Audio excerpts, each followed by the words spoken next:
Yaklaşık 2 yıldan bu tarafa bu kentte uzun yıllardır konuşulan ama bir türlü gerçekleştirilmeyen önemli çalışmalara elhamdülillah tek tek imza atıyoruz.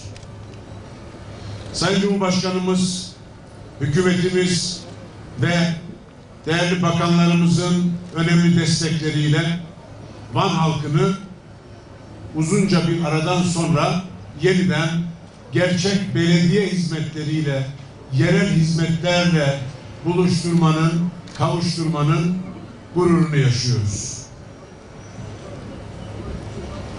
Değerli arkadaşlar, Büyükşehir Belediye'miz tabii sadece insanlara hizmet etmiyor. Aynı zamanda hayatın içerisindeki diğer canlılara da belediye olarak hizmet götürme gayreti içerisindeyiz. Peygamber Efendimiz bir hadis-i şeriflerinde yerdekilere merhamet eyle ki göktekiler de sana rahmet eylesin buyuruyor. Esasen bu bizim kültürümüze yaratılanı sevelim, Yaradan'dan ötürü düsturu şeklinde kültürümüzde yer bulmuştur. İşte bu çerçevede Allah'ın yarattığı her cana hizmet ediyoruz, her cana kıymet veriyoruz, ehemmiyet gösteriyoruz.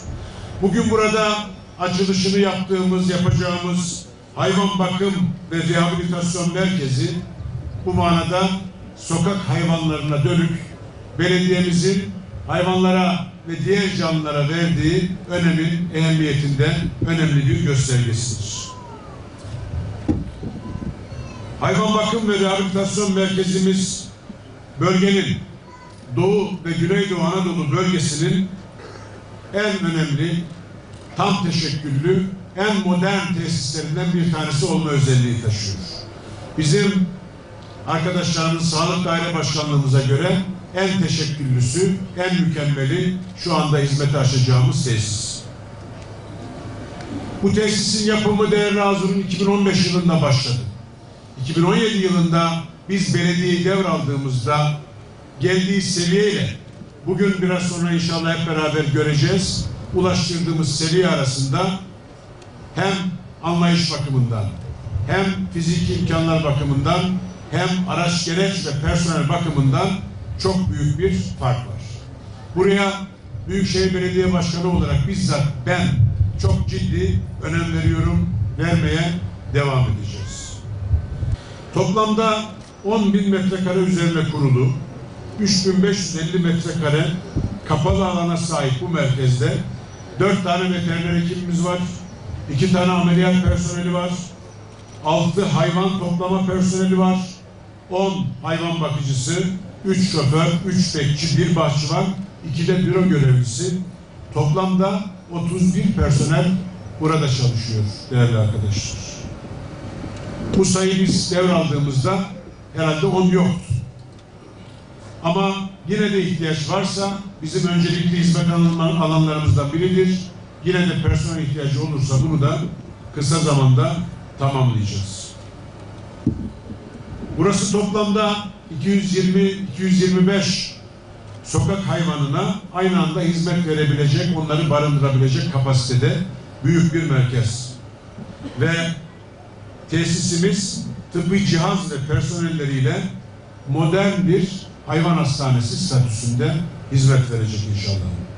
Ve bu tesis sayesinde, bu hizmet sayesinde Van'ımızın caddelerinde, sokaklarında sahipsiz, bakıma muhtaç, yaşlı ve hastalıklı sokak hayvanları görevlilerimiz tarafından usulüne uygun bir şekilde toplanacak, barınağımızda onları koruma altına alacağız.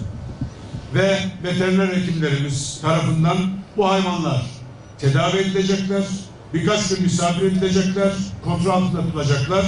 Sonra tekrar aldığımız bölgeye bu hayvanlarımızı inşallah çok daha sağlıklı, sıhhatli bir şekilde o ortama tekrar bırakacağız. Ancak hasta, yaşlı ve güçten düşmüş, sakat olan sokak hayvanlarımızı sokaklara bırakmayacağız. Onları inşallah buradaki uygun mekanlarımızda sürekli burada tutacağız. Merkezimizin bugün resmi açılışını yapıyoruz. Ancak esasen burası birkaç aydır hizmet veriyor. 2018 yılı Şubat ayı itibarıyla gerek vatandaşlar tarafından gerekse basın yoluyla yapılan ihbarlar sonucu 2283 hayvan bu merkezde tedavi edilmiştir.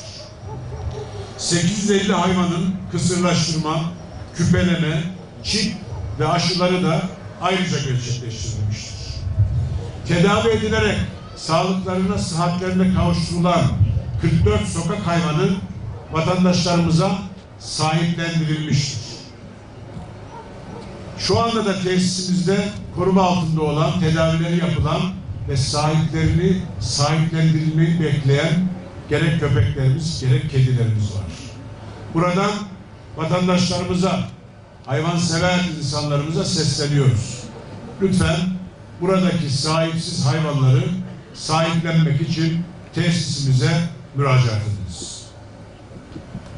Tabii hayvan bakım ve rehabilitasyon merkezimizde bir taraftan sokak hayvanlarımızla ilgili az önce bahsettiğim teferruatlı işlemler gerçekleştirilecek. Ama aynı zamanda burası çocuklarımıza dönük hayvan sevgisi, canlı sevgisi, doğa sevgisini de aşılayabilecek eğitim faaliyetlerine ev sahipliği yapacak. İlkokullarımızdan, ortaokullarımızdan çocuklarımız, gençlerimiz bu merkezi ziyaret edecek ve burada hayvanlarla ilgili, bu alemle ilgili, canlılarla ilgili temel bilgileri alacaklar. Ama aynı zamanda hayvanlarla ilgili varsa bir takım yanlış anlayışlar da inşallah burada düzeltilmiş olacak. Yine bu hizmetin bir mütemmimi olarak, tamamlayıcısı olarak Büyükşehir Belediye'mizin sokak hayvanlarına verdiği önemli de bir gereği olarak kent merkezine yeni 19 adet hayvan besleme odağı kurdu. Ve toplam 60 adet odakta bugüne kadar sokak hayvanlarımız için toplam 21 ton mama kullanıldı. Bu hizmet buradan bağımsız olarak ama buranın bir bütünleyicisi, tamamlayıcısı olarak veriliyor. İlçe belediyelerimiz tarafından da buna katkılar yapılıyor. Tuşba, İpek Yolu, Edremit belediyelerimiz de bu işin içerisindeler. Üniversitemiz bu işin içerisinde, sivil toplum kuruluşlarımız bu işin içerisinde. İnşallah el birliğiyle birbirimize destek vererek bu uygulamayı daha da yaygınlaştırarak sokaklardaki hayvanlarımızın beslenmesine ve Allah'ın verdiği canlarını yine onun verdiği süre kadar sağlıklı, sıhhatli bir şekilde sürdürmelerine imkan sağlamaya çalışacağız. Bismillahirrahmanirrahim.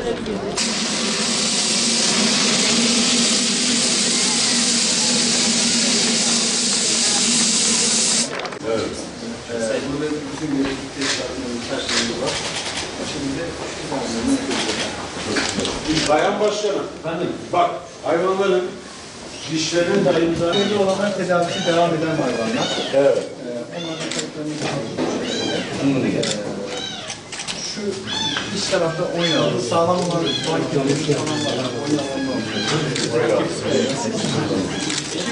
Tekir van kedisi değil ama şeyler de sokak kedileri falan donanımlı ve çok güzel hizmetler burada veriliyor.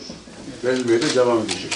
O bakımdan bizim verdiğimiz her desteği siz gerçekten imkanı siz iyi kullanmışsınız.